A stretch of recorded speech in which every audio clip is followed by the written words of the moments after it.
guys, and welcome back to Angie Uploaded. I have got a story for you today. And if you have watched any of my lives, which are totally mine, I do whatever I want to on them, we've talked about the last name Peterson. So you've got Scott Peterson, Drew Peterson, and we were like, this name. So guess what? I have a story today about a set of twin, I was going to say girls, but I guess women, Samantha and Sarah Peterson. This has to be, and I don't mean to smile or laugh, it's just the Peterson name. It is, and I'm not downing everyone named Peterson. It's just weird to me how that name pops up a lot in true crime. But anyway, today we're going to talk about Samantha and Sarah Peterson. Now, they are a 35-year-old set of twins out of Kellogg, Minnesota. They are identical. I went to school with a set of twins. Well, two sets, actually. And one set, we could totally tell that, this one was this person and this one was this person, because one was just a little bit chunkier than the other one. But then the other set of twins, now these were boys. Now, the other set of twin girls, they could totally say they were the other one, and we wouldn't know the difference. And they've probably done that. Actually, I know they did. No, I do remember as they got older and we got to dating age, they actually did that one time. And no one knew the difference. But here's the thing. There's a bond. They say that there's a bond between twins. Like one can hurt and the other one can feel the pain. There's this weird correlation between the twins. My thing is, when one commits a crime, does the other one then feel obligated, or do they feel that sense of taking care of the other one and they will try to take the blame for the crime? Or would any sibling do that? I guess twins, I guess it would be easier because you could say it was me, and if there was video footage, I don't know. So Samantha and Sarah Peterson, 35 years old, out of Minnesota. They both work at a grocery store, Hy-Vee, Hyvee grocery. They also both have had some legal issues in the past. Samantha, in October of 2015, was convicted of drunk driving, and in August of 2018, she was convicted of impaired driving while under a controlled substance. She's also been arrested for giving a false name to law enforcement.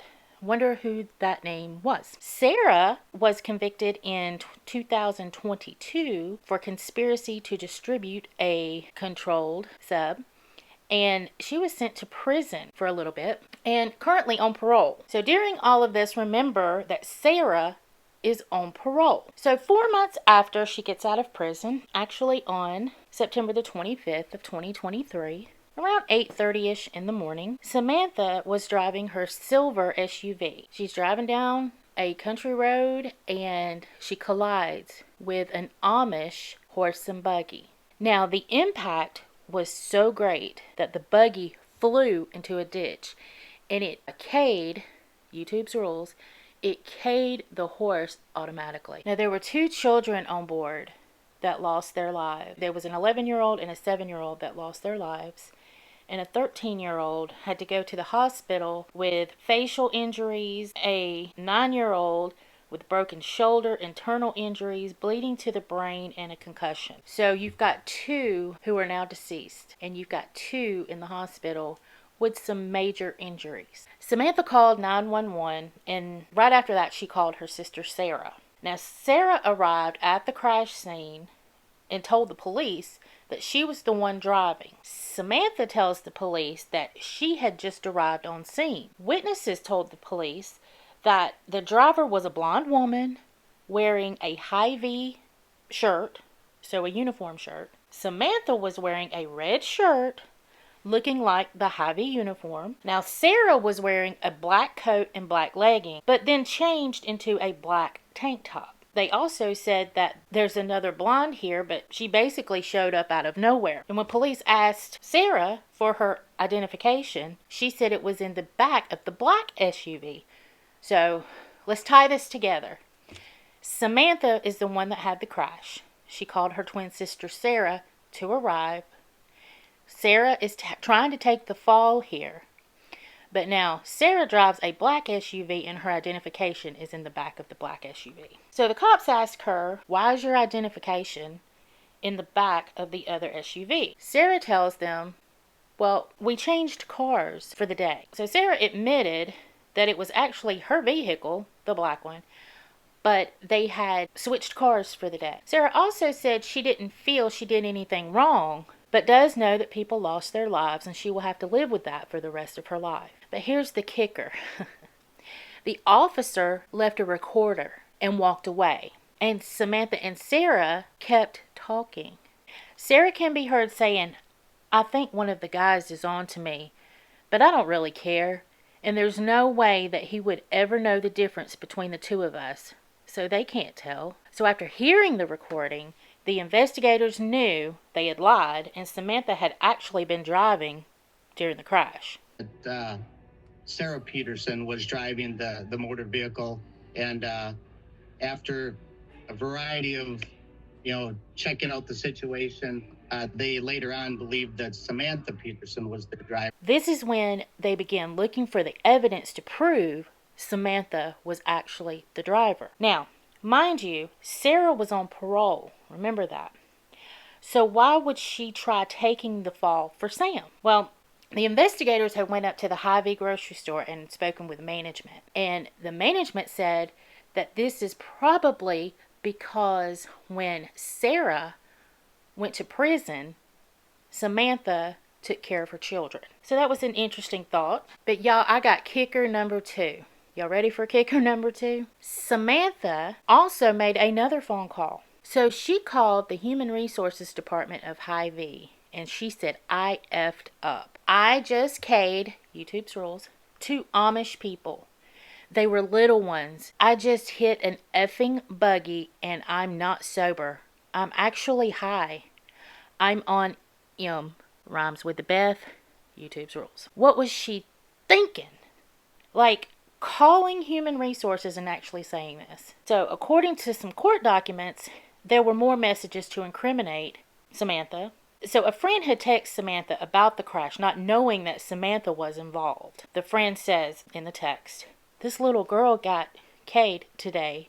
So sad. Samantha says, I don't think you realize I did that. The friend says, I'm confused, Sam. Samantha, confused about what? I hit the Amish buggy and K'd 2 people. Made Sarah come there and take the fall for it so I wouldn't go to prison. Now, security footage at the Hy-Vee grocery store actually shows Samantha leaving in her silver SUV at 7:58 a.m. Now, remember, the crash was around 8:30. And that's about the time it would have taken her to get there. And listening back to the 911 call, investigators heard Sam say, I didn't see them coming over the hill. So they hear Samantha saying this. Now, the next day, on September the 26th, a search warrant was executed for the house. They show up, they knock. Sarah answers and says, Samantha has moved away. Well, of course they searched anyway, as investigators do. And they found Samantha inside. Imagine that. So Samantha gives them her phone, and the investigators ask for a blood sample, and she provides one. Now, this sample comes back positive for M, rhymes with Beth, and Delta 9 THC. So, do you think this is why Sarah was willing to take the rap for this, or because Sam kept her kids while Sarah was in prison? Or it could be both. Now, the next day, a social worker shows up at Sarah's 13-year-old child's school, and the child admits that Sarah was not driving and had driven to the scene after the crash. A crash reconstruction was done, and it was proven that one would have been traveling 63 to 71 miles per hour, and this was a 55 mile per hour zone. There were also Amish crossing signs where you see the horse and buggy on a yellow sign. They also found that the view was clear that morning, and there was visibility for about 1,400 feet with no obstructions. So now Samantha has been charged with 21 counts, including criminal vehicular manslaughter, DUI, leaving the scene of an accident, failing to provide insurance, careless driving, and speeding. Sarah has also been charged with 16 felony charges of her own, including taking responsibility for a criminal act. Okay, here's another kicker. They were not arrested. They were summoned to court, but never arrested. The investigators said that the charges did not warrant an actual arrest and that they will be summoned to court. That is what intrigued me, honestly, about this case. It was that they still have not been arrested.